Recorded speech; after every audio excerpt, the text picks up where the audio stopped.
IMF and the World Bank are enriching the most developed nations on the planet at the expense of poorest nations of the world. Let's find out how. Hi and welcome to TFI Global, the foreign affairs and geopolitical analysis arm of TFI Media Group. I'm your host Tejasvi Malhotra. Let's begin. International Monetary Fund and the World Bank. Why does the world need them?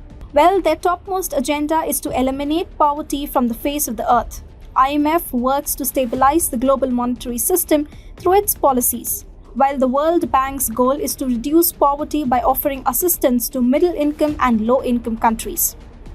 But this is about to change.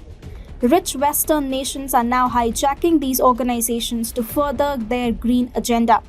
Hence, eliminating poverty is no longer their topmost priority. Instead, imposing green policies on the world's poorest is. Foreign Policy recently reported that IMF and the World Bank are under pressure from their rich donor governments to sideline economic development and poverty reduction and shift focus to reducing carbon emissions. For instance, the Biden administration stated that the World Bank should be at the forefront of cutting emissions and minimizing support for fossil fuels. Under new guidelines released under pressure from nations like the US, Germany, and Sweden, a poor country will get financial assistance from these organizations only if they vote to introduce climate-friendly policies at home. The World Bank recently unveiled a climate action plan declaring to align all future projects with the Paris Agreement to slash emissions. Similarly, IMF has promised to create a $50 billion resilience and sustainability trust to help poor countries tackle climate change, where financial assistance would be contingent on recipient countries' plans to reduce emissions.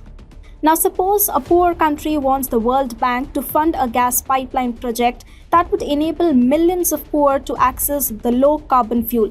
The World Bank would simply shoot down the request. As per foreign policy, the World Bank is no longer funding the exploration, development, production, or transportation of gas in the developing world. Not only this move is unjust, but ineffective and disastrous too.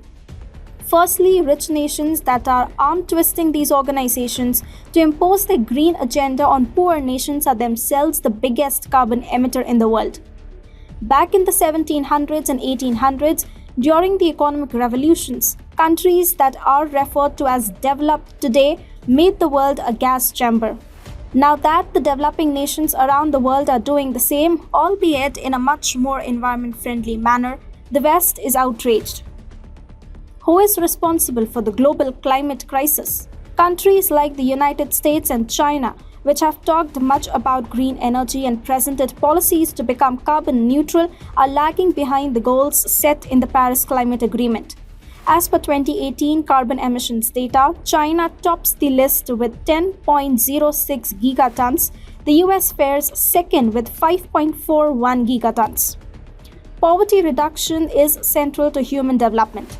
Poor countries don't have industries, they lack good infrastructure, their people suffer starvation, and thus their contribution to today's climate crisis is absolutely negligible. Should they be deprived of luxuries that the West has been enjoying for decades only because they are poor and lack power? Should they be punished for crimes that they never committed? Instead, the West did. Rich nations actually think the poor should pay for the sins that they committed themselves.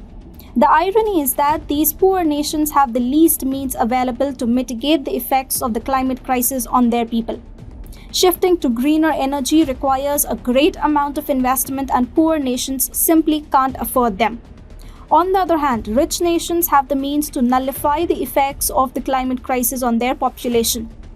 As per the foreign policy article, nothing illustrates this better than the rapid decline in deaths from weather-related events such as floods and storms in developed countries.